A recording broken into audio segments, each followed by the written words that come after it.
This interesting looking stone structure was once an aviary on a rather grand house in the mountains west of Sydney. The grand house was burnt down in bushfires, I think in the early 70s or late 60s. But this remains as a really interesting part of the history of the area. And it's a great subject to draw. It's a challenging subject to draw in lots of ways in 10 minutes. It did take me 12 minutes in real time to draw. The first 10 minutes so I'll show you in real time and then just speed up the remainder bit a little bit, which is mostly the background. But the challenge isn't so much going to be the overall structure. It's relatively simple, although there are a few arches, including arches from a side-on perspective. But the real challenge is going to be to capture the edges, the texture of the surfaces, because they are, while they're in some ways very ordered, they're also very, very rough, very fragmented. So firstly, just how do we capture that detail in our drawing? And secondly, how do we do it in 10 minutes when there's an awful lot of it to do? Well, firstly, we do it quickly. I'm using a 0.1 millimeter pen, and I start with the two central columns and then try and do the arch between them. And watch how I do these stones that line the arch.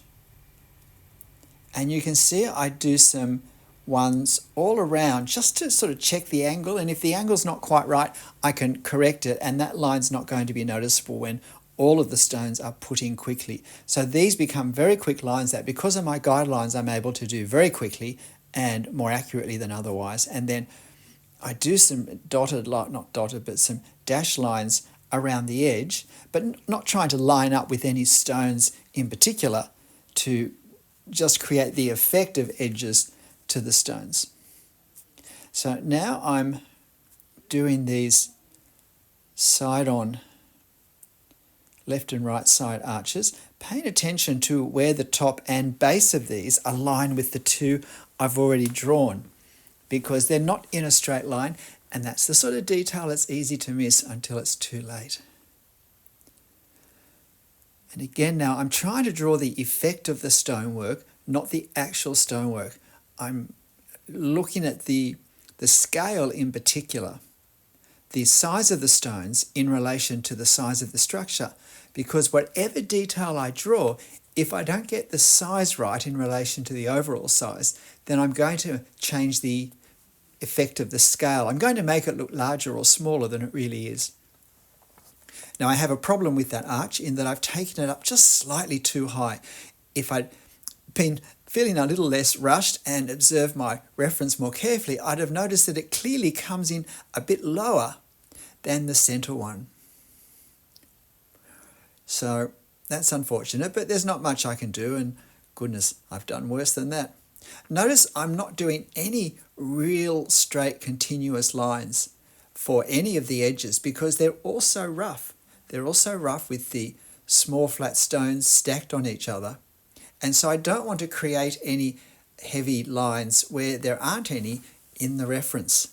So I do my favourite of dotted lines. And one thing about that central archway, if you think it's looking a bit too large, a bit too wide, this is where sometimes I say that the way we perceive shapes is affected by other things that are happening within the space that shape encloses.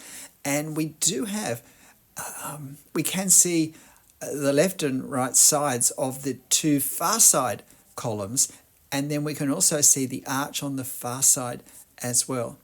Plus there's some shadows from the underside of the arch that's closer to us, and they in effect narrow the gap, and that will make my very large looking centre arch look a little less large when it's finished. It's probably still a little bit too large, but not nearly as much as it seems at this point.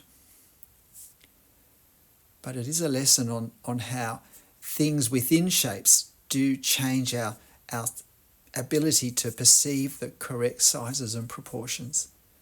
Another dotted line to just let me know where I want these stones to end.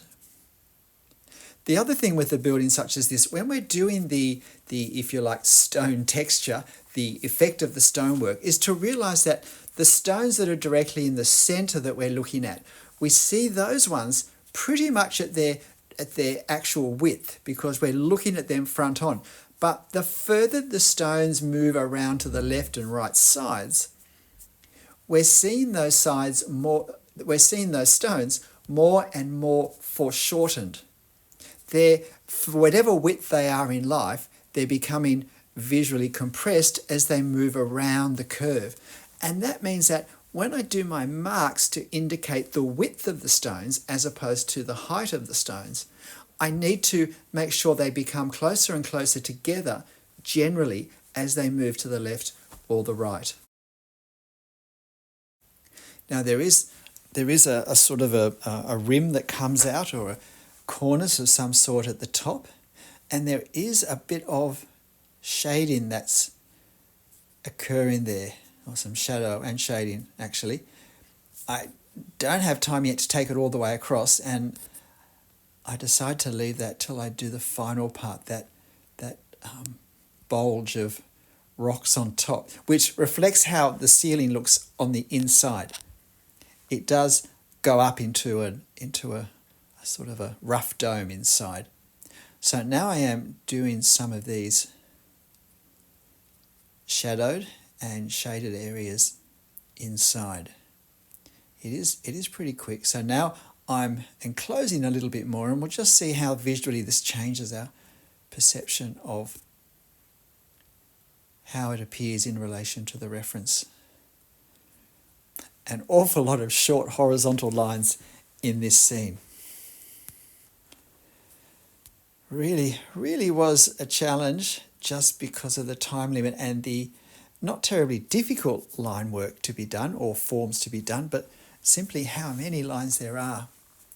But again, it's great to push ourselves at whatever speed we have a chance of doing a reasonable drawing with. That might be 15 or 20 minutes for this drawing for you.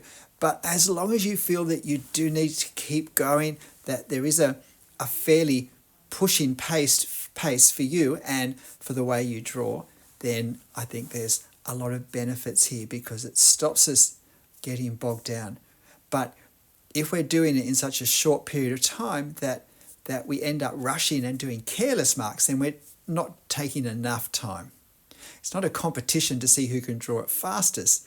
It is meant to be a learning experience, and if we try and go so fast that we can't do it, that we have no chance of a good job, then it's not a good learning experience at all. But if we're pushed so we can't get precious, we can't perhaps labour and overwork things, we can't get bogged down with things that aren't quite right, but we have to just smile and keep going and see if it can turn out looking okay at the end, then that's, I think, a very helpful thing to experience, and there's always a lot to learn from that. And of course, though, the point of going fast is that we probably can't afford to spend 30, 40 minutes a day drawing as much as we might like to. So keeping it fast, feeling that time pressure, is also what lets us draw, if not daily, much more regularly than we're able to do otherwise. Of course, you'll find this photo on my channel community page if you'd like to have a go drawing it yourself. A really interesting, fun subject. As I said, not quite as challenging in itself as some of the ones that we have, but trying to capture this effect of texture is a wonderful technique to get practice at, and a wonderful technique to try hard to draw it briskly, because this sort of thing often does end up looking better if we do it briskly. Now, we are past the 10 minutes. We probably passed it 30 seconds ago or so. So that's how much I got done in 10 minutes. And I do just spend a couple more just completing some of this stonework. You can see me doing those vertical lines, very short vertical lines closer together as the building curves around, or as the structure curves around, trying to capture a little more of those shadows. I've made my curve just a little bit too pronounced, a little bit too high, which gives the feeling that we're looking up at it a bit more than we are looking along at it. And now capturing the grass that's growing on top and the top of that. Overall, I'm trying to keep the proportions of the, if you like, dome that we can see similar to what's there. And actually, you know, this is the 10 minutes up now. So now we're in double time, and that will speed up doing more of the same for me. If you want to see this part at the same time, just use the cog icon to make it half speed, and you'll watch me draw it normal time. Now, I did want to give some sense of the context of our structure, what we can see through it and around it, and it is nice that we have this darker value of trees, but then lighter lawn in front. That just creates a nice line, and so I'm keen to at least get a very, very quick sense of that. It doesn't necessarily take a lot of work to add a bit of context, even if we don't have long. And now our structure looks like it belongs somewhere. It's not just suspended in space. A few more quick lines for the texture, and that's it. What do you think? Is this a subject that you would have thought to draw yourself? Does it appeal to you? It's a nice shape. It's a nice one to take considerably longer if you want to practice drawing the effective detail in more detail, and if you want to work harder and have more time to be as accurate as you can with the pillars and the curves and the overall circular shape. So I think you could probably do this a couple of times. You could try and do it in 10 or 15 minutes, and then you could see it as a more considered 30-minute drawing.